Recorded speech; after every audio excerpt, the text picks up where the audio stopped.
Están ustedes escuchando Economía Directa. Buenos días, amigos de Colectivo Burbuja. Os doy la bienvenida una vez más a nuestro programa Economía Directa. Hoy tenemos como invitados a Manuel Serra. Buenos días, Manuel. Hola, buenos días. Y a Manuel Rey. Buenos días, Manuel. Hola, muy buenos días. Hoy vamos a tratar los dos temas que están más de actualidad, que son la situación en Grecia, que como bien sabéis está, y nunca mejor dicho que arde, pues por toda la serie de conflictos que ha habido esta noche, por la oposición, fuerte oposición de la población a las medidas que está tomando el Parlamento griego. Y luego vamos a tratar, como es lógico, de la reforma laboral. Si queréis empezamos por Grecia y yo creo que nos puedes hacer un pequeño resumen de lo que está ocurriendo, Manuel Rey. La verdad es que la situación era esperable. Yo creo que a estas alturas ya hay una separación total y absoluta entre lo que es la casta política en Grecia, que está totalmente sometida a los intereses de Bruselas, y una población que, por un lado, pues no entiende lo que está pasando, porque es que no entiende. Yo creo que a veces se hacen análisis excesivamente simplistas.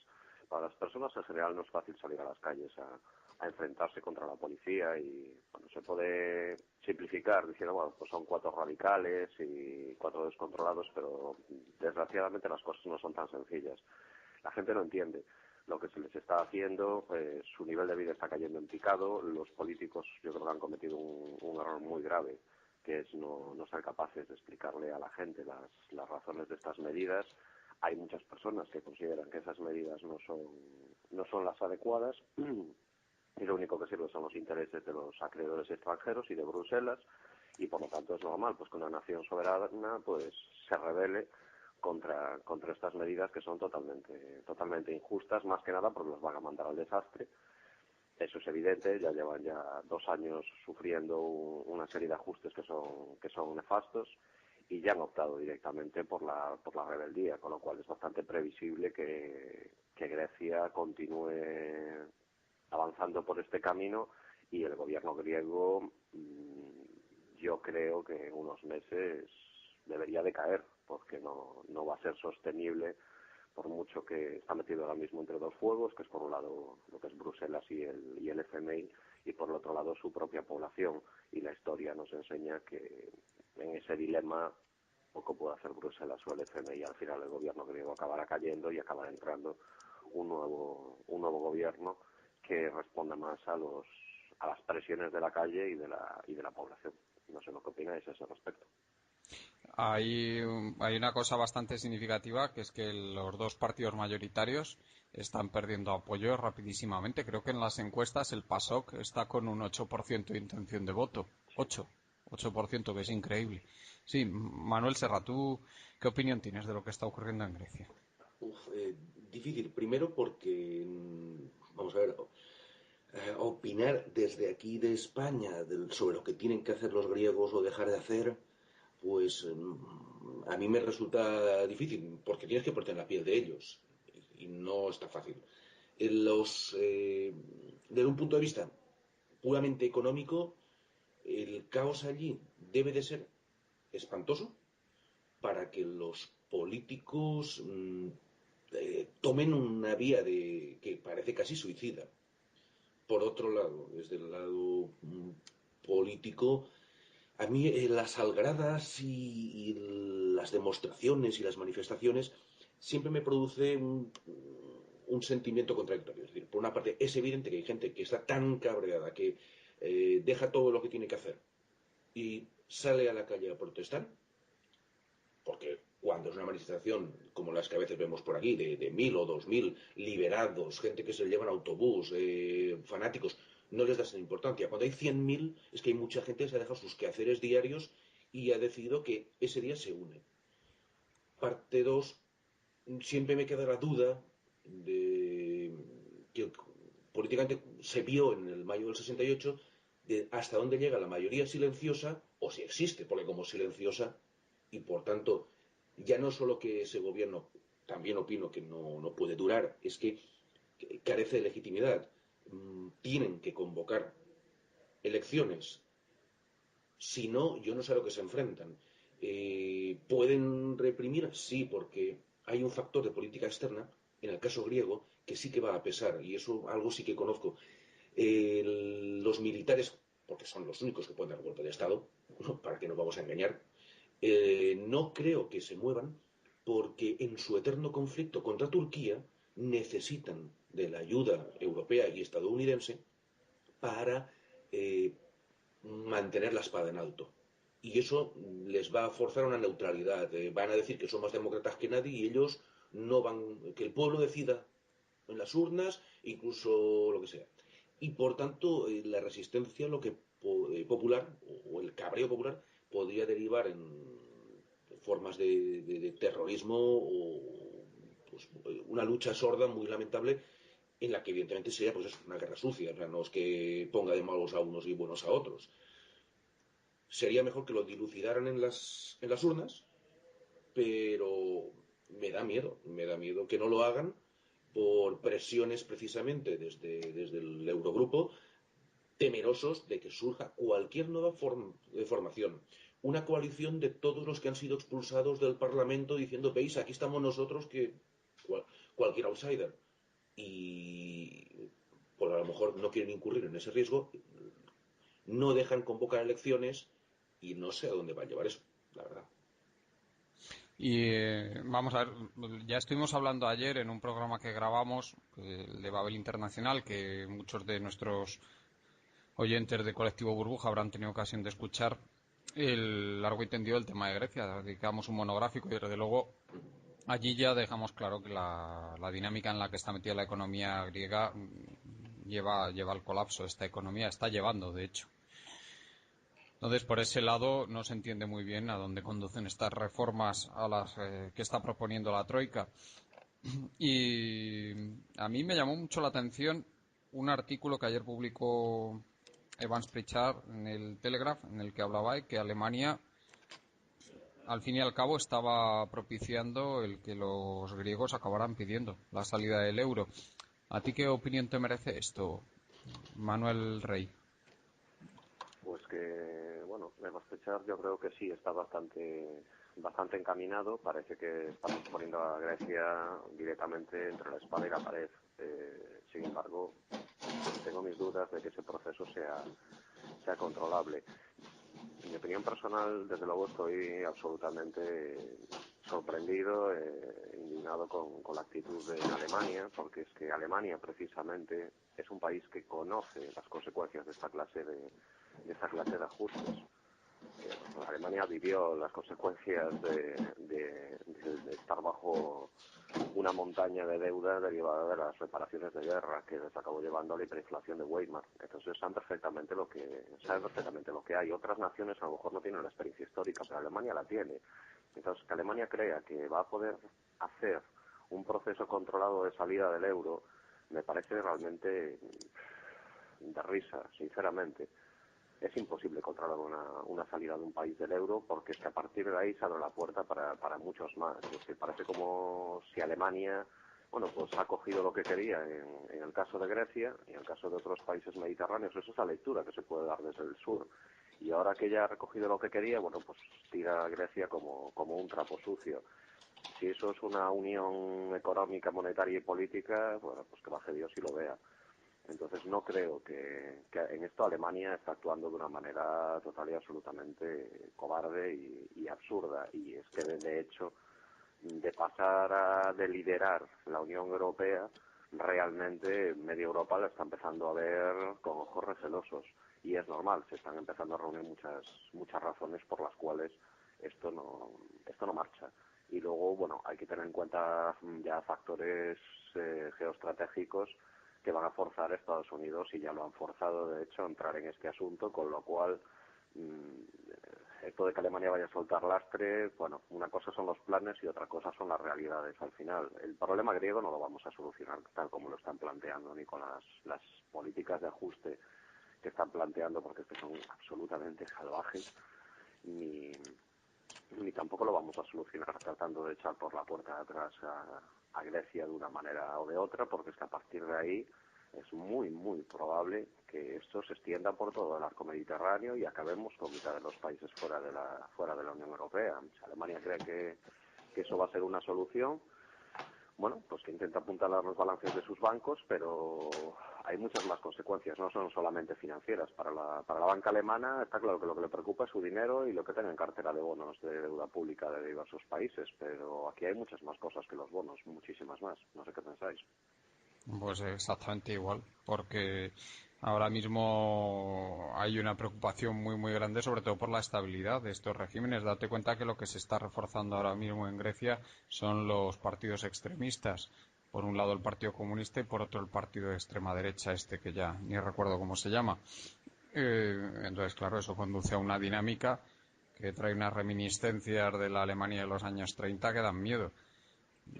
Si recordáis, en Alemania finalmente colapsaron los dos partidos que más o menos eran centristas, cogieron muchísima fuerza tanto el Partido Comunista como el Partido Nazi, y el apoyo de la industria alemana al Partido Nazi, evidentemente la industria no iba a apoyar al Partido Comunista, pues fue lo que propició que el partido nazi subiera al poder. Entonces, claro, entrar en una dinámica como esa, pues es aterrador. Evidentemente, Grecia no es ningún peligro para la estabilidad mundial por su tamaño, pero lo que sí es un peligro es tener un régimen fascista o un régimen comunista allí y desde luego Estados Unidos no lo va a querer ni en pintura.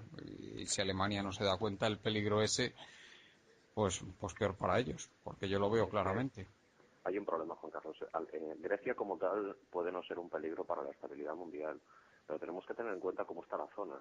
Es decir, cojamos todo lo que es el arco mediterráneo y vayamos mirando uno por uno los países. En otras circunstancias probablemente Grecia pues sería un problema. Ahora ya es más que un problema. Todo el arco mediterráneo ahora mismo es un polvorín. El caso griego va a tener implicaciones muy serias. Entonces no tengo nada claro que esto encienda la mecha de un lío muy grande en toda la zona mediterránea, y eso es lo que los americanos están vigilando. Grecia como tal no, pero ya es una pieza más otra. Veamos la situación que tenemos montada en Egipto, la que tenemos montada en Siria. Turquía aún no se ha movido en ninguna dirección, pero ya empieza a tener sus tensiones.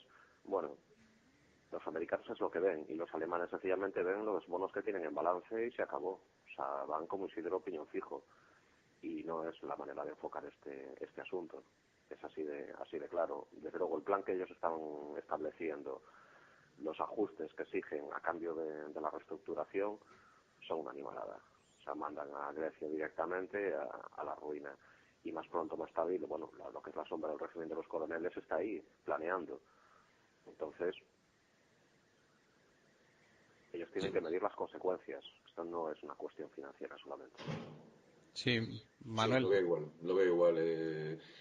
Hay muchas incógnitas abiertas, desde luego. No, económicamente, vale, tienen una deuda que pagar y una economía que reestructurar, pero no veo, o sea, si Estados Unidos hubiera hecho esto cuando el Plan Marshall, en Europa estaríamos todavía, vamos, no sé, reconstruyendo las ciudades.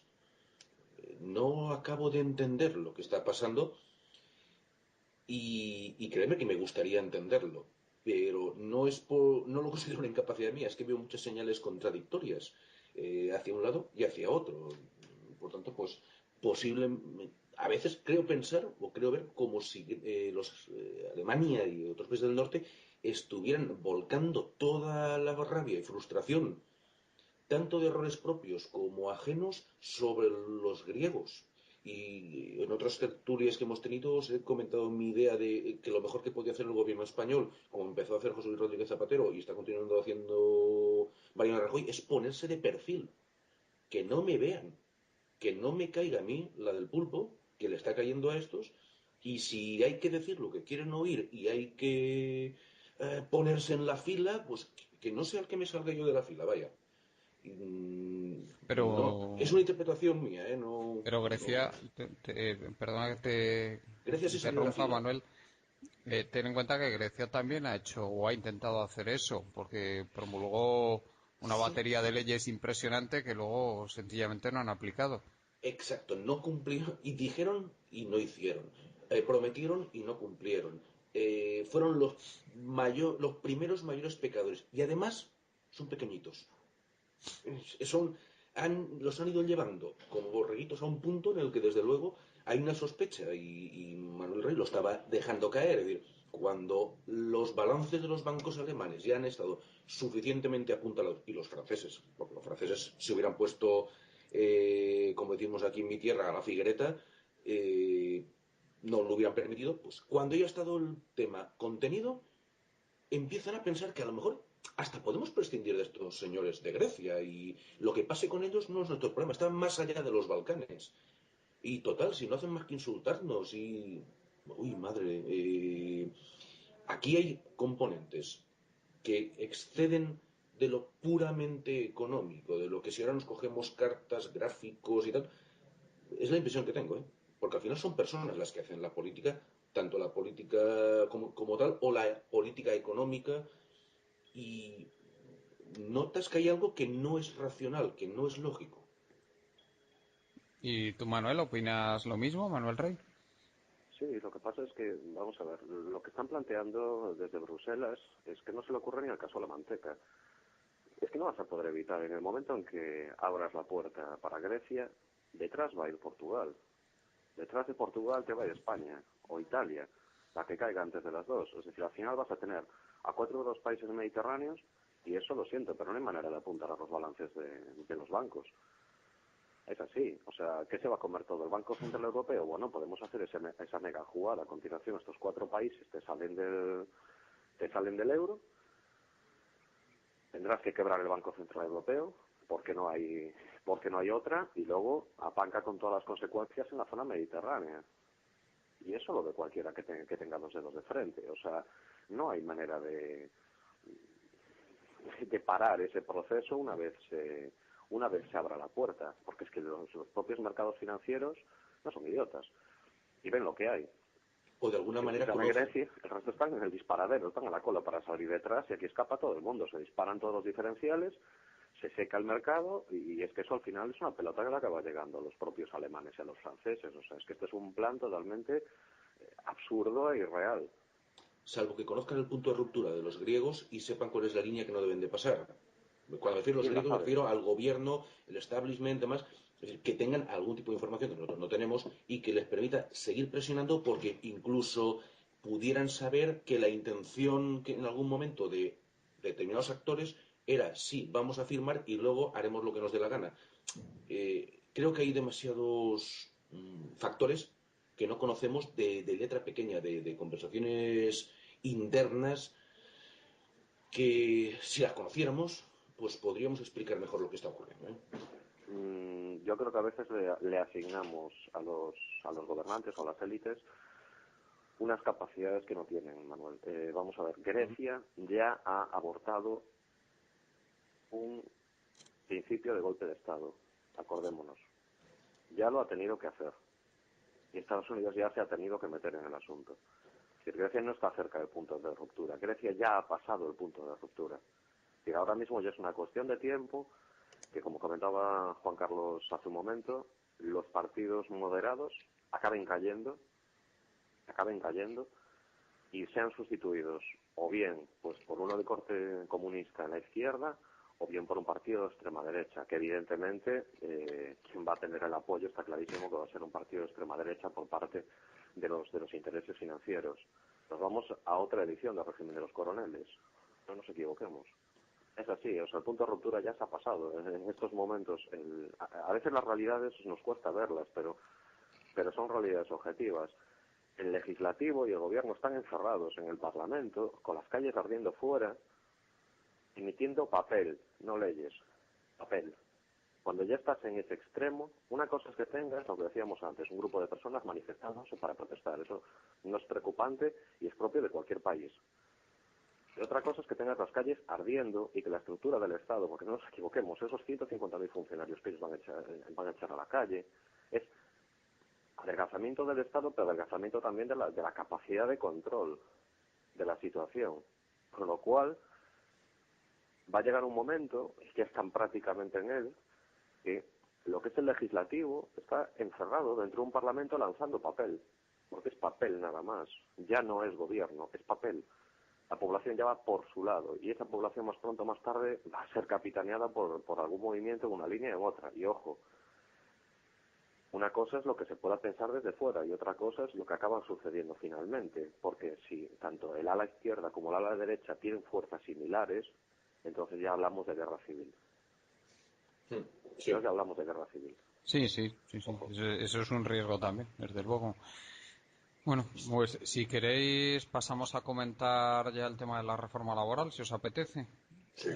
Pues ya, evidentemente, estamos hablando de que toda esta situación tan dramática que se está viviendo en Grecia está motivada por las reformas que se han impuesto desde fuera y aquí nos estamos encontrando pues una reforma que está dando muchísimo que hablar, que también al fin y al cabo viene impuesta desde fuera.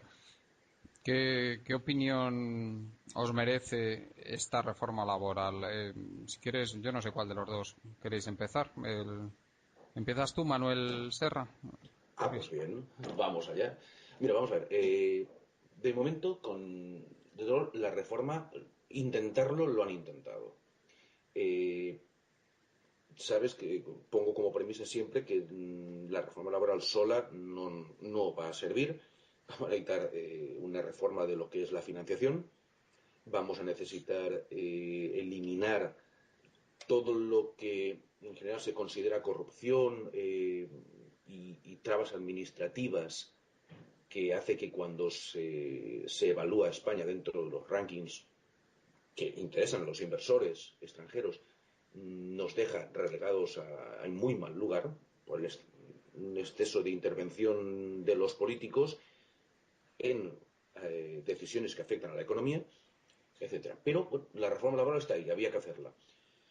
Veo que han intentado flexibilizar lo que serían las relaciones laborales. Es decir, hay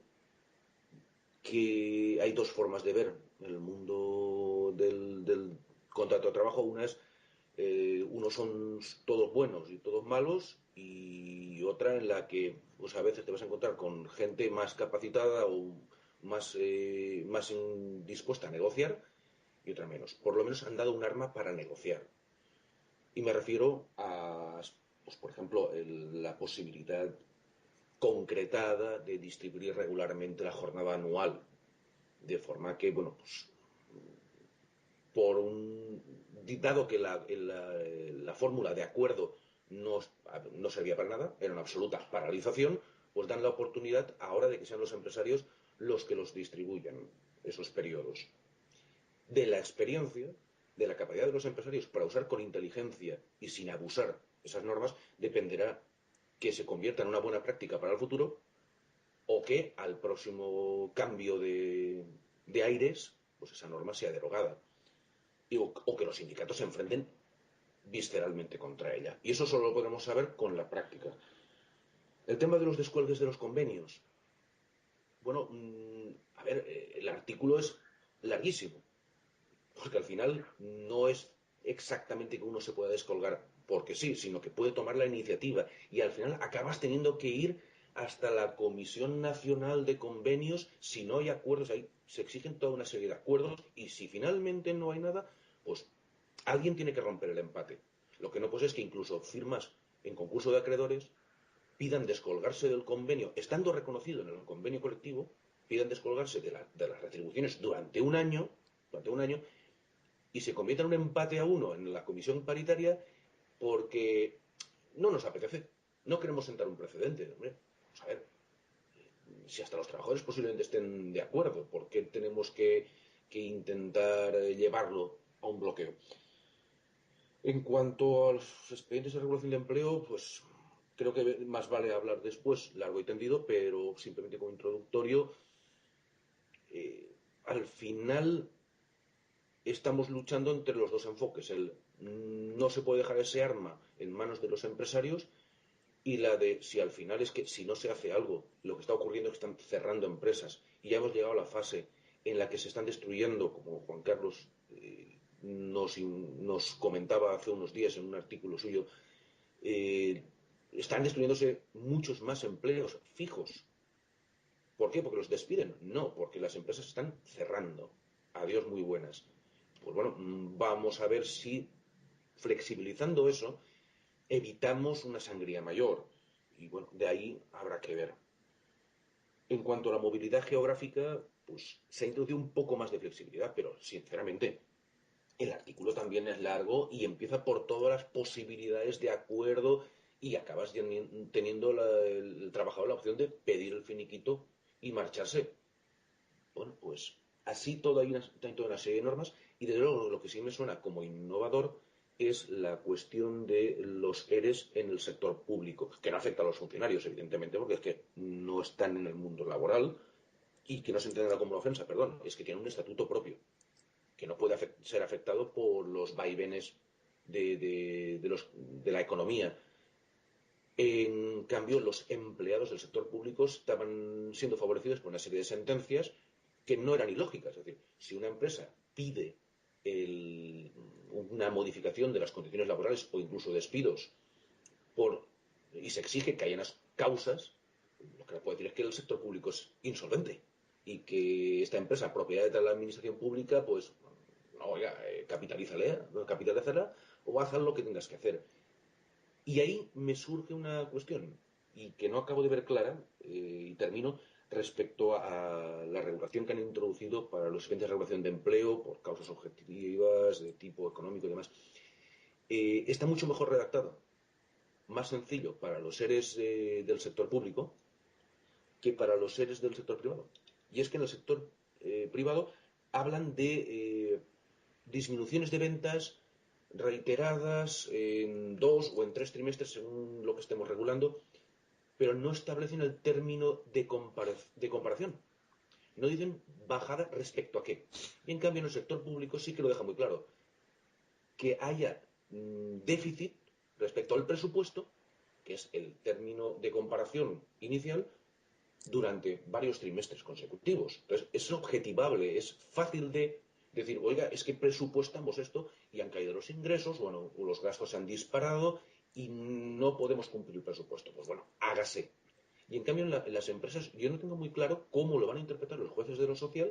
Es decir, si las caída de ventas durante 3 trimestres seguidos, ha de ser que en todos los meses caen las ventas respecto al mismo mes anterior, o respecto a un trimestre, respecto a los dos respecto a los anteriores, cómo cuentan los dientes de sierra, etcétera. En fin, os dejo ahora a vosotros Sí. hacer una comparación general, vamos. Manuel Rey, yo ayer comentaba, me preguntaron que qué opinaba de la reforma laboral. Bueno, me preguntó concretamente un invitado que sabes que es extraordinariamente brillante, de los que suelen participar en el programa, con el que has coincidido tú alguna vez, Ángel Martín. Y yo le contestaba que veía 2 puntos clave aquí. Uno es la repercusión de la bajada en las indemnizaciones sobre los costes laborales unitarios. Es decir, que esto, al fin y al cabo, la bajada de las indemnizaciones, si influye sobre el nivel de empleo, es simplemente porque unas indemnizaciones altas, como todos sabemos que hay una base sobre la cual se parte todos los años estadísticamente de despidos, pues eso lógicamente sube los costes laborales. Y si se bajan estas indemnizaciones, pues también estos costes laborales bajan. Yo estuve haciendo un cálculo somero, no es demasiado difícil a nivel matemático hacerlo, y me salía que esto equivalía a una bajada de unas 2 décimas en los costes laborales unitarios.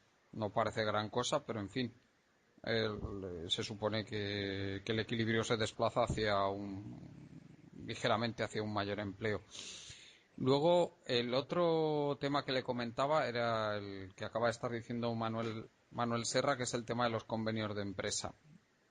Es decir, ¿cómo va a repercutir esto en una flexibilidad de los salarios hacia la baja? Volvemos a lo mismo. Sabemos que si los salarios son más bajos, si se desplazan los salarios hacia la baja, pues lógicamente el empleo aumenta. Eso estamos hablando de las dos cosas a largo plazo. Y luego a corto plazo le comentaba, por una parte, que si realmente esta reforma está facilitando el despido por causas objetivas, esto lógicamente va a hacer que aumente el desempleo a corto y medio plazo. Y otros dos efectos añadidos que si quieres comentamos a continuación, que es el efecto de todo esto sobre la distribución de la renta en el país, es decir, si va a haber más desigualdad en la distribución de la renta o menos, que es algo que preocupa bastante. Y luego el otro efecto que puede tener es sobre la economía, si va a beneficiar o va a perjudicar al crecimiento, bueno, el crecimiento, vamos a decir el crecimiento, al decrecimiento económico, que es lo que estamos teniendo, ¿no? Bueno, si quieres empezamos con el tema de las indemnizaciones. Hay un tema que yo no veo claro y que tú a lo mejor nos puedes aclarar. Los despidos improcedentes que se produzcan a partir de ahora, ¿cómo contabiliza la indemnización? ¿Contabiliza el tope ese de 24 meses o bien sigue contabilizando el tope que había antes, que creo que eran, tú me lo dirás porque yo no lo recuerdo muy bien, creo que eran bastantes más meses, ¿no?, de despido como máximo, y luego el de 24 a partir de entonces? ¿Cómo va esto?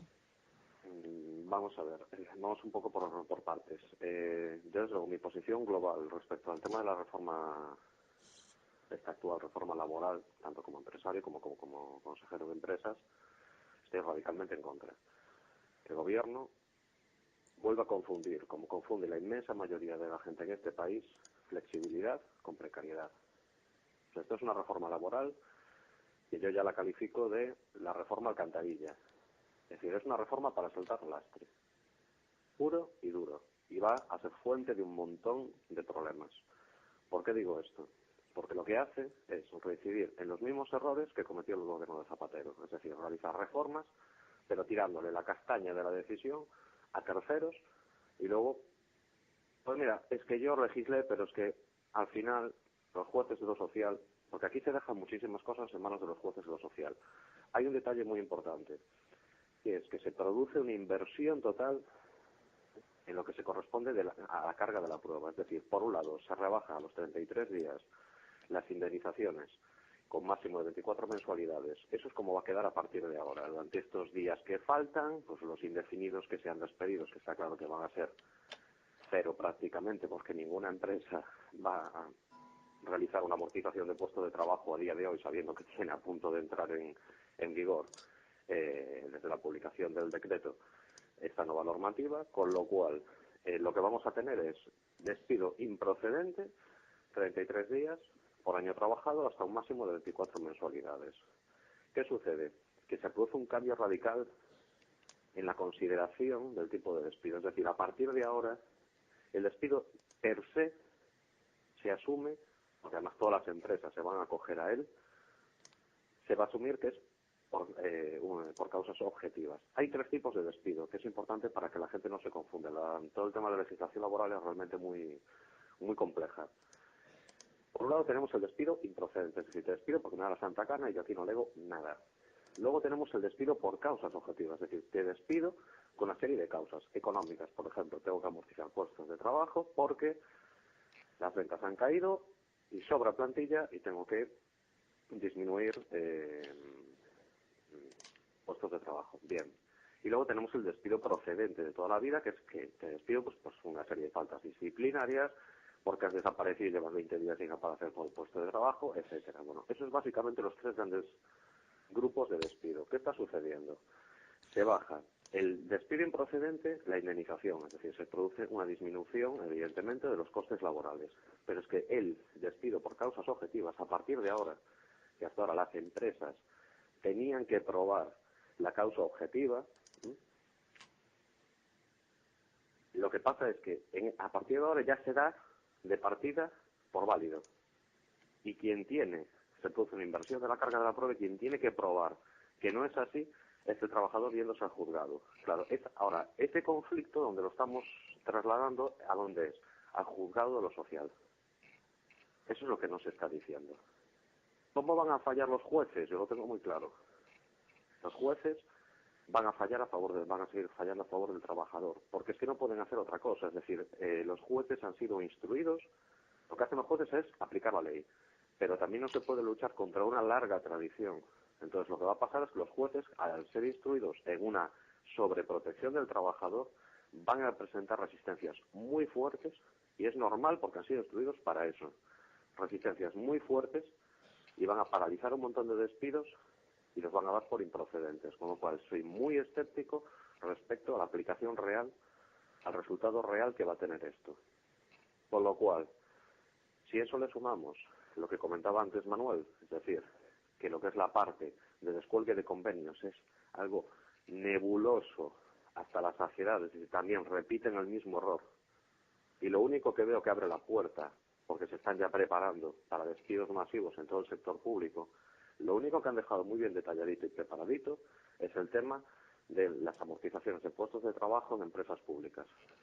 Eso sí que ya se han preocupado ellos de dejarlo bien clarito para empezar a alargar gente. Entonces yo, tal como lo veo, a partir de la entrada en vigor, ya en el corto plazo, va a lanzarse, o sea, se va a incrementar el paro, pero de una manera bastante importante. Eso lo tengo clarísimo. Entre otras cosas, o sea, yo mismo voy a contribuir, es decir, con la entrada en vigor de este decreto ley, de toda una serie de empresas que tienen sobrecapacidad y que van a utilizar la nueva legislación para amortizar puestos de trabajo porque tienen sobrecapacidad, no por otra cosa. Nadie quiere renunciar a buenos trabajadores, perdona, pero es lo que hay. perdona un segundito, Manuel, pero entonces me estás diciendo que vosotros, como asesores de empresas, vais a facilitar a estas empresas que apliquen la nueva legislación, ¿no? Entonces, pero me estabas diciendo antes que tal y como está planteada, esos despidos objetivos, porque imagino que te estás refiriendo a despidos objetivos, pues hay mucha probabilidad de que los tiren abajo en el juzgado de lo social. Entonces no entiendo muy bien por qué las empresas se van a lanzar a eso si hay una probabilidad grande de que no les salga bien. Porque es que el tiempo se está acabando, es decir, estas empresas iban a amortizar los puestos de trabajo con o sin esta legislación. Evidentemente, van a esperar a la entrada en vigor de la nueva legislación para poder disminuir a la medida de lo posible los costes porque van muy cortas de tesorería. Lo vamos a lanzar. Ahora ya veremos, es decir, esto lo veremos en unas semanas, evidentemente, cómo va a funcionar este tema. Pero estamos hablando de un volumen bastante importante de despidos porque es que estas empresas ya tienen que hacerlo. Es decir, las ventas han ido muy mal, no tienen previsión de recuperarse y hay que amortizar puestos de trabajo. Yo creo que vamos a acabar en el mismo lío de siempre, en juzgado de lo social. Estoy expresando mi opinión, pero ya no queda otra, es decir, ya no se puede esperar más. Y eso suponen muchos puestos de trabajo que se van a amortizar. Vuelvo a decir, ya veremos cómo acaba. Yo creo que nos lo van a tumbar en juzgado de lo social. Ahora ya veremos. Bueno, yo ya desde aquí adelanto que el tema de las estadísticas de los seres que se publican más o menos con 2 meses y medio de retraso, ya me comprometo para todos los amigos de Colectivo Burbuja que lo vamos a seguir al dedillo, a ver si está aumentando o no. O sea, los ERES, o por ejemplo, los trabajadores afectados por expediente de regulación de empleo que terminan con una extinción de la relación de trabajo, digamos que es la forma técnica en que se define el despido objetivo, pues sabemos que en el año 2011 hasta noviembre habían sido 57.000 trabajadores.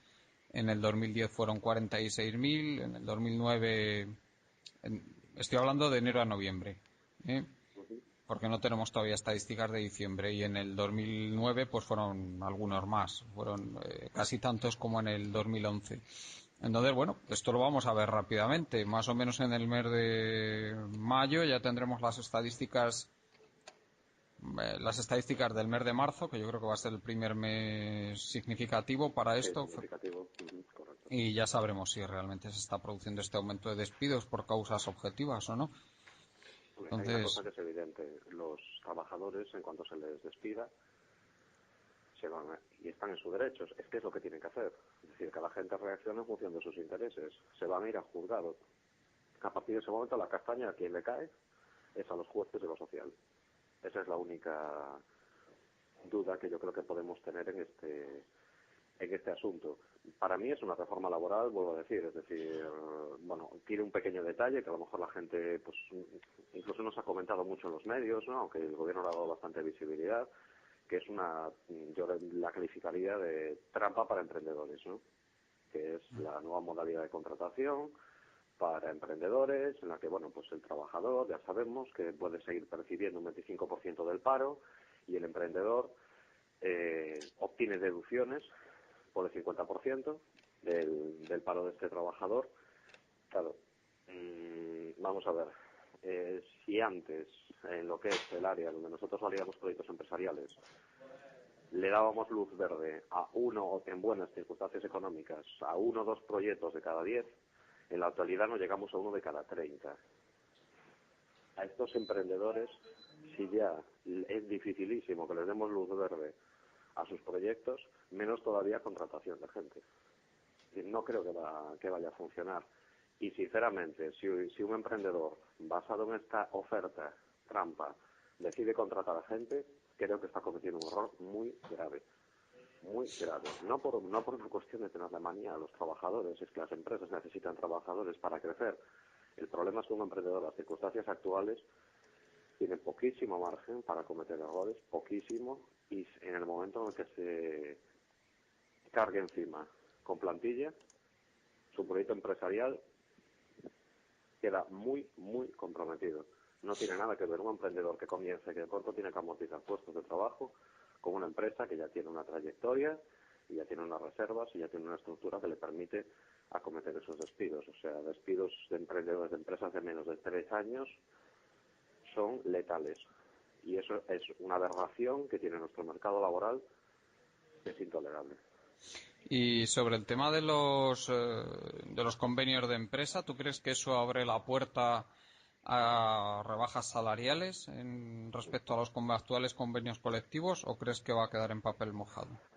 Pues estoy con Manuel en el comentario que ha hecho, que además ha sido muy preciso. Es decir, la nebulosa en los descuelgues que han establecido ahí parece una nebulosa prácticamente diseñada a medida de las grandes empresas, porque una pequeña empresa para hacer un descuelgue no puede utilizar esos mecanismos. Al final es que lo que está haciendo el mercado es buscarse la vida por su cuenta. Hay empresas que directamente han negociado con los trabajadores. Yo he participado en alguna negociación en la que directamente se sientan los trabajadores, habla con ellos, esto es lo que hay, aquí están los socios, están sin cobrar, estas son las ventas, estas son las circunstancias, o ajustamos a la baja. En general, los trabajadores están siendo receptivos porque es que de lo que hay. Claro, hay que hacer las cosas bien, ¿no? Evidentemente, pero lo están haciendo de una manera total y absolutamente fuera de toda esta castaña institucional que se tiene montada con los descuelgues. La empresa ha activado un descuelgue de manera privada, se han firmado los acuerdos entre empresarios y trabajadores, pero si no hacía falta toda esta historia por el medio. Es una cuestión de voluntad por entre las partes. Y Manuel, Manuel Serra, te quería preguntar, bueno, añades lo que ibas a decir, perdona que te haya interrumpido, pero también me gustaría que comentaras, tú desde tu perspectiva de pequeño empresario y además de experto abogado que eres, ¿cómo ves de fácil para tu empresa el salirte del convenio colectivo e irte a un convenio de empresa tal y como está ahora mismo la ley? ¿Cómo ha quedado? Yo iba a entrar ahí, vamos a ver. Vale. Es que vamos a ver. El mundo de la negociación colectiva y de las relaciones laborales es bastante más pragmático que todas las elaboraciones que a veces les lees a gente que están en la universidad o donde sea, pero que no están tocando el suelo. A ver, yo es que, como pequeña empresa, ya tiene que ser mi convenio colectivo, sectorial, un auténtico disparate para que me vaya a mis trabajadores a tocarles con perdón las narices, oye, que vamos a ver si hacemos un convenio de empresa. Es más, yo creo que eso se puede incluso volver en contra. Y me voy a explicar. En un convenio colectivo, la realidad es que hay empresas que están cogidas a los mínimos, como LAPAS. ¿Por qué? Pues porque son las de cola. Porque son las que no pueden permitirse pagar más. Porque tal. Y luego las hay que tienen mejorado el convenio. En un colectivo de 200 empresas, cada una tiene una situación. Con el convenio empresa, yo tengo en mi mente una fórmula, si fuera sindicalista, para conseguir que pidan a gritos las patronales que vuelva a ser predominante el convenio sectorial. Y es coger a las grandes del sector, a las que tienen beneficios, y que sea el comité de empresa el que les presente el escrito pidiendo abrir negociaciones y descolgarse ellos del convenio para pedir más dinero. Y además te amenazo con la huelga en tu empresa y dejo en paz a las demás. Y vas a ver cómo van a pedir a gritos la patronal del sector, por favor, volvamos a café para todos. O sea, las pequeñas empresas no nos podemos permitir el lujo. Ya no estoy hablando solo de contratar a los abogados y a los especialistas que hacen falta para un convenio, cuanto perder horas y horas y horas discutiendo y discutiendo y discutiendo y con los malestares que a veces se producen en la plantilla. Y además, personalizando. Porque al final, en un convenio colectivo, realmente lo que estás haciendo en unos sectoriales es delegar el cara a cara, el enfrentamiento en profesionales. Y tú no te metes porque además no es tu función. Si estás en una mesa de un convenio, estás representando a otras 200 empresas y por lo tanto tus opiniones personales no deben de ser siempre las que predominen. ¿Qué más os puedo decir desde el punto de vista práctico? Pues que sí que agradezco que exista la posibilidad. Sí que agradezco que exista la posibilidad para cosas muy limitadas. ¿Por qué? Porque en el sentido de lo que decía Manuel Rey hace un momento, sí que podría ocurrir que por la situación concreta de una empresa te dirigieras a los trabajadores y dices, no, yo no quiero salirme del convenio sectorial. La arquitectura básica estoy de acuerdo con ella, pero hay la realidad A, B o C que no se ajusta a lo que estamos haciendo en esta empresa por lo que sea. Los casos, entrar en casuística es perderse. Y de acuerdo, empresario y trabajadores pueden llegar a una solución. Pero tendrá que ser una pyme con un determinado grado de innovación y de conocimiento de la legislación y demás para poder moverlo. Y tenemos claro que los representantes de los trabajadores lo que van a coger es el teléfono, llamar a la delegación, o sea, a su sindicato, de, oye chicos, envíanme refuerzos porque aquí me están hablando de unas cosas que no entiendo. Porque los trabajadores, por muy metidos que estén en una pyme, saben de lo que saben, que es de su trabajo, pero de legislación laboral no. Y lo mismo ocurre, insisto, con la empresa. Es decir, la mayor parte de los empresarios tienen un conocimiento general de lo que es el marco laboral, pero no como para negociar un convenio de empresa. Y posiblemente también vaya esto dirigido a las grandes. Hombre, pero yo de una grande tampoco me metería en un charco semejante, porque lo único que puede pasar es que, y conozco algún caso en nuestro sector, sin nombres, pero conozco un sector que se ha salido del convenio en tiempos históricos, allá en los 90, y ahora suspira por volver.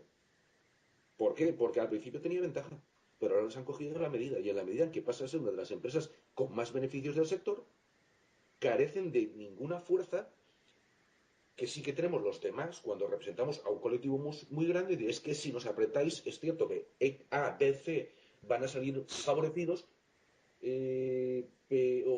o más de la media, pero X y Z los hundimos. En cambio, cuando negocias tú solo, vas con tu cuenta de resultados por delante. Y como sea buena, los trabajadores. ¿Cómo le dicen los trabajadores que les tienes que pagar lo mismo que a los de la fábrica de al lado que está perdiendo dinero? Esa es la realidad del día a día. Todo lo demás son teorías muy bonitas. Ahora, prefiero tener herramientas de flexibilidad, sinceramente, porque a veces nos centramos en el salario, y termino, y se nos olvida temas de distribución de jornadas, se nos olvida mil y un disparates que se han podido cometer en una negociación colectiva y que se han asumido porque en un determinado momento los que más mandaban en la patronal a lo mejor han decidido ceder ahí porque a esos 4, 5 o 10 señores les daba igual. Y si de paso le metían un palo en la rueda de otros, pues mejor. Y a veces los empresarios no negocian en bloque tampoco, como tampoco los sindicatos negocian en bloque. O sea, aquí es todo más complejo de lo que parece en el día a día. Insisto, mejor tener armas para salirse un poco del guión porque a mí me parece que tampoco es tan dura y la reforma, ni tampoco va a haber una avalancha de allá voy. Sí que es posible que alguna de las muy, muy grandes pues les venga bien, pero en España lo que hay sobre todo son pymes. Sí, sí. Manuel Rey, hay un tema que a mí me preocupa y mucho. Es el tema de la demanda interna. Tú sabes que es algo que me preocupa desde hace mucho tiempo. Veo que la demanda interna en España no solo ha caído muchísimo, muchísimo más de lo que se suele admitir, sino que las perspectivas para los próximos años es que caiga todavía más. Entonces a mí me entra una duda tremenda, y es decir, si la demanda interna del país va a caer a niveles por más o menos de los que teníamos a finales de los 90 o tal vez incluso menos, y tenemos una población activa que es como de 5 millones de personas más, pues a mí que me expliquen cómo diantres vamos a dar trabajo a toda esa gente si no se flexibilizan los salarios. Es que no hay ninguna otra forma de que se cree empleo para esta gente. Ahora, yo entiendo la postura de muchas personas pues que no entienden demasiado de lo que son las leyes económicas fundamentales y creen que si los salarios se fijan al alza o se fijan a un determinado nivel, pues eso va a costa de las rentas del capital, cuando eso es algo bien sabido que no ocurre. Eso va a costa de las rentas de los trabajadores que no encuentran trabajo. Entonces a mí me preocupa mucho eso, y veo que si no se establecen mecanismos de flexibilización de salarios, pues realmente el problema del paro lo vamos a tener de forma permanente. No es que digan que no se va a empezar a crear empleo hasta dentro de 5 años, que no va a bajar el paro el 20% hasta dentro de 8. Es que no va a bajar nunca si no flexibilizamos salarios, a no ser que haya una migración tremenda, que tampoco se ve que haya muchas posibilidades de que la haya. Sí que me gustaría añadir, para la gente que está preocupada por los temas de distribución de renta, que yo me incluyo entre ellos, que la renta, el reparto de la tarta entre las rentas del trabajo y del capital no se consigue mediante fijación de salarios, sino que se consigue mediante políticas fiscales, fundamentalmente. Y a mí me gustaría que se acometiera una reforma laboral integral, pero haciendo a su vez una reforma fiscal que garantizara a que esa renta se iba a distribuir de un modo más justo. Bueno, ya dejo esto, que yo creo que este discurso que tengo yo para vosotros es bastante conocido, pero bueno, me gusta. Es muy importante incidir en lo que estás diciendo, Juan Me, me Carlos. gusta, me gusta dejarlo claro siempre, y sí que me gustaría que hablaras. ¿Estás tú de acuerdo con Manuel Serra que esto no va a flexibilizar esos factores de la oferta, los factores, o sea, los salarios no se van a convertir en más flexibles por esta reforma? No, es que, vamos a ver, precisamente por eso aludía al principio a la confusión que hay entre flexibilidad y precariedad. Son dos cosas totalmente diferentes. O sea, si tú modificas la legislación en el mercado de trabajo, pero no la acompañas de medidas que te permitan crear puestos de trabajo, es decir, la solución no pasa por, yo decía ya, me parece que en algún otro programa, es decir, da igual que pongas ahora como indemnización mínima para todo el trabajador que se despide 1.000.000 de euros, que pongas despido totalmente gratuito. Es que va a dar igual. No se va a hacer, evidentemente, pero si se hiciera, podríamos ver cómo no se crearía empleo en ninguno de los casos. Es decir, la economía española está en coma, y para que salga del coma tú tienes que crear incentivos que decidan a gente, tanto inversores, tanto nacionales como extranjeros, a invertir en España, a crear esa base de capital que permite que nazcan nuevas empresas, o que las empresas actuales crezcan, como que muchos emprendedores vean un entorno adecuado para comenzar su proyecto empresarial. Si tú no creas esas condiciones, todo lo que legisles, dejes de legislar a nivel laboral, es que da exactamente igual. O sea, lo único que estamos haciendo ahora mismo con esta legislación laboral, para mí, es profundizar en el sistema de castas, porque se va a seguir profundizando en el sistema de castas. Se ha dado una puerta que es tristemente necesaria, que es la de soltar un montón de lastre por parte de muchísimas empresas, pero eso es que no es solución. Eso no es solución, porque es que al final la pelota te va a venir rebotada. Vía lo que acabas de comentar, importantísimo, la demanda interna. Es decir, que siga yendo gente al paro, y la debilidad de nuestra demanda interna va a acabar provocando que al final esas empresas van a seguir soltando lastre, van a seguir soltando lastre, van a seguir soltando lastre, y a su vez la demanda no va a responder, las ventas van a seguir cayendo, y estamos metidos en un círculo vicioso. Con lo cual, Si esto no viene acompañado de una reforma fiscal radical, que tengo clarísimo que no se va a hacer, porque si se ha hecho esto con la reforma laboral, no me hago absolutamente ninguna ilusión, como mucho se lanzará otra nueva trampa fiscal para emprendedores, alguna pequeña trampita fiscal para ver si hay gente que pica y se tiran como suicidas a montar una empresa, porque no olvidemos que hay dos motivaciones principales para montar una empresa. El que tengas un proyecto empresarial que llevas mucho tiempo madurando, en el que crees profundamente, vosotros también sois empresarios y sabéis de lo que os estoy hablando. Montar una empresa requiere tiempo, mucha dedicación, es la hija tonta, ¿eh? Y otra cosa es que montes una empresa para encontrarte, o sea, para crearte tu puesto de trabajo. Son dos cosas totalmente diferentes. A mí lo que me da mucho miedo, y creo que va a provocar una gran cantidad de tragedias personales, es muchísima gente que se está tirando al mercado empresarial con la única motivación de es que me tengo que crear mi puesto de trabajo. Sí, Eso así es, sabéis, chicos, eso que se está no es viendo, sí. suficiente. Es que no es suficiente para sacar ya, teniendo un proyecto empresarial muy claro, muy madurado, para el que te has preparado años, aún así puedes fracasar. Tanto más si realmente pues estás en el paro, se te está acabando el paro y dices, bueno, pues me tiro ahí al mercado de trabajo y que Dios reparta suerte. Es que las cosas ahora mismo no están para esta clase de juegos. No sé qué opináis. Paseando por una gran ciudad como Madrid, que sabéis que es donde vivo yo, es una auténtica pena ver la cantidad de negocios que son exactamente iguales que otros negocios que hay en la misma zona y que están vacíos, se están abriendo. Con gastos enormes de reformas, gastos de alquileres. Hay muchísima gente que está desperdiciando sus últimos recursos en abrir negocios que tienen poquísima viabilidad de sobrevivir, precisamente por esto que estás diciendo.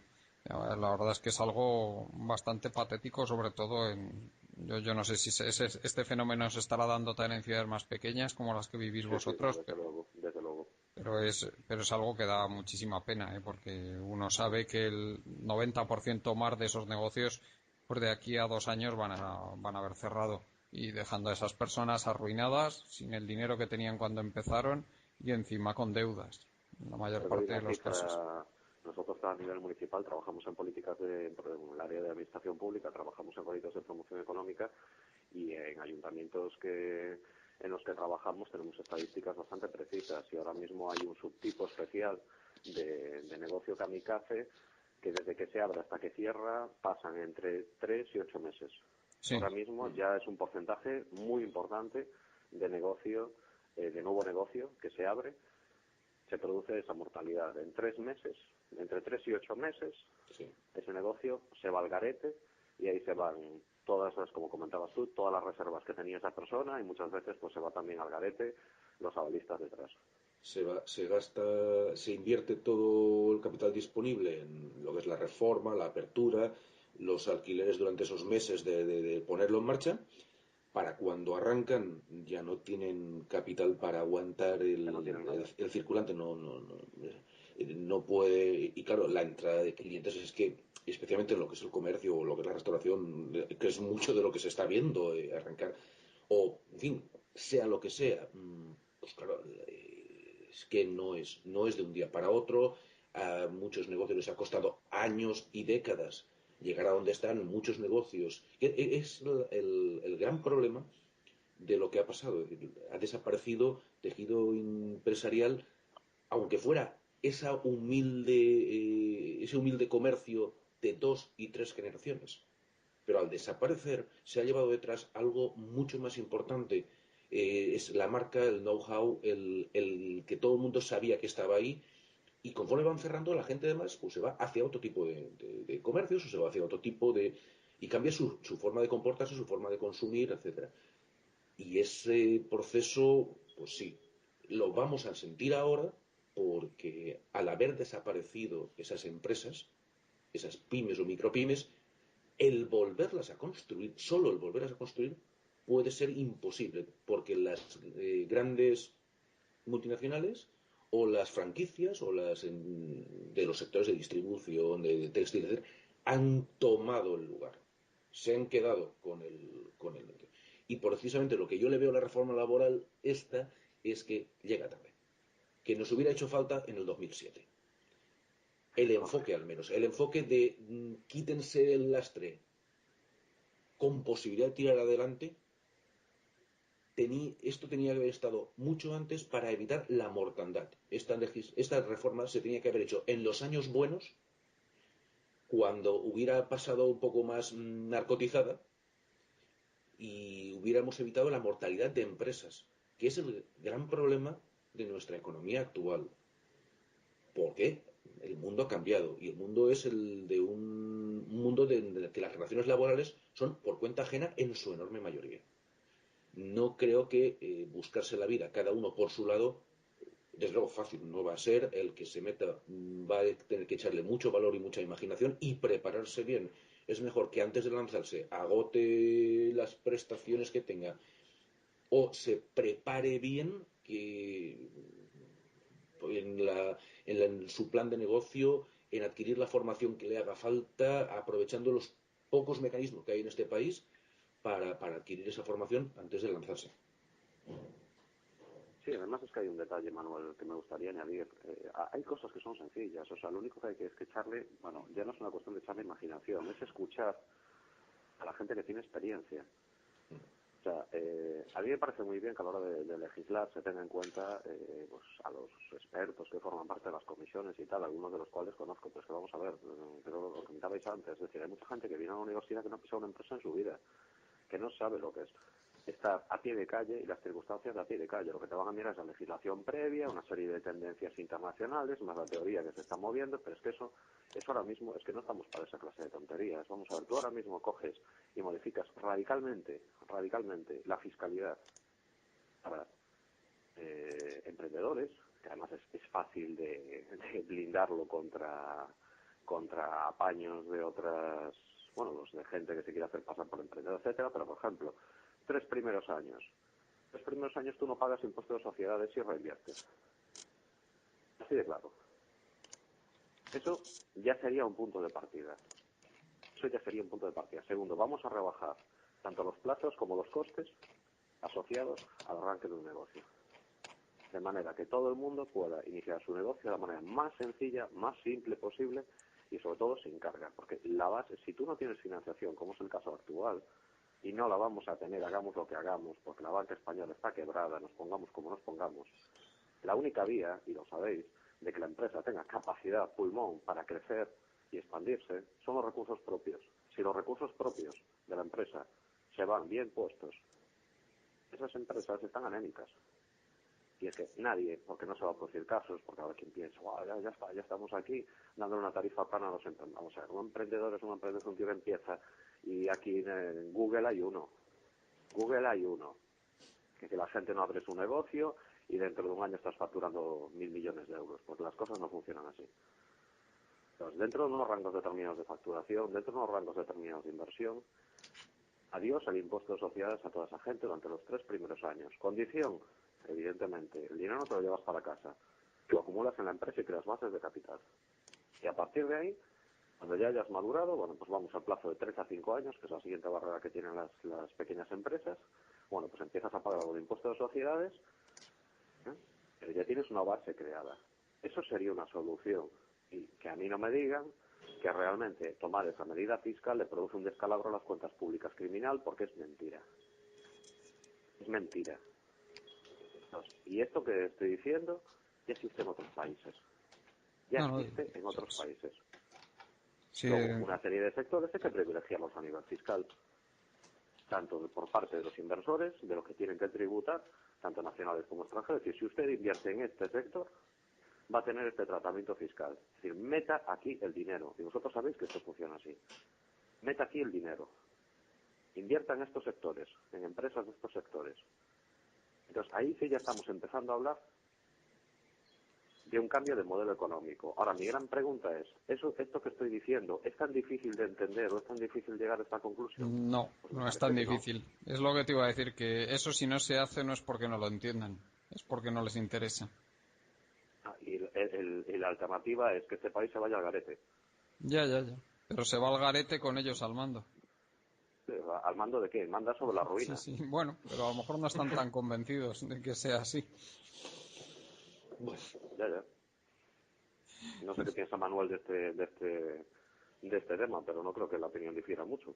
No, nos vamos muy allá. El tema es que lo que ya ha pasado, lo que ya está destruido, pues no tenemos opción a salvarlo. Que bien utilizada esta reforma laboral, y ahí aconsejaría a los empresarios que fueran cautelosos, no, sensatos en su intento de aplicación, que utilizarlo de forma fraudulenta solamente les puede llevar a sentencias en contra de los juzgados de lo social, y que por tanto cuando tengan que usar las formas excepcionales tiene que existir una causalidad y una excepcionalidad. Si quieren que esa reforma consolide y por tanto traiga algún fruto de salvamento de empresas que estén para la extrema opción. Y después viene la parte 3 y es, bueno, para salir de esto, pues es que hay que conseguir que la gente que tiene ideas, la gente que tiene ganas o que han encontrado una fórmula, bueno, pues que poco a poco vayan incorporándose, o bien como empleadores o bien como empleados. Y es, entonces aquí ya reitero lo mismo que has dicho tú. O sea, hay toda una batería de medidas posibles que termino donde empecé. Es que solo la reforma laboral está muy bien, puede ser mejor o peor. Creo que es mejor que lo que teníamos, con todos los claroscuros. Es imposible hacer tortilla sin romper huevos. Pero, volviendo a la idea de antes, en el 2007 esta reforma hubiera podido salvar más empresas y, por tanto, más puestos de trabajo, y al final el número de parados hubiera sido menor. Esa es mi opinión.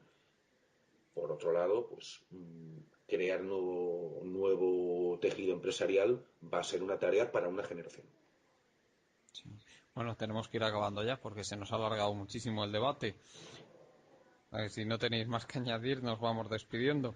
Podríamos estar horas, pero creo sí, que los por oyentes eso. no se merecen semejante castigo. Sí. Bueno, pues muchas gracias, Manuel Serra. Gracias a vosotros y nuevamente y por por la posibilidad de expresar todas estas ideas, y nada, continuamos en el trabajo. Muy bien, muy buenos días, Manuel Rey. Muchas gracias. Buenos días a todos. Y muchas gracias, amigos de Colectivo Burbuja. Nos despedimos hasta mañana. Buenos días.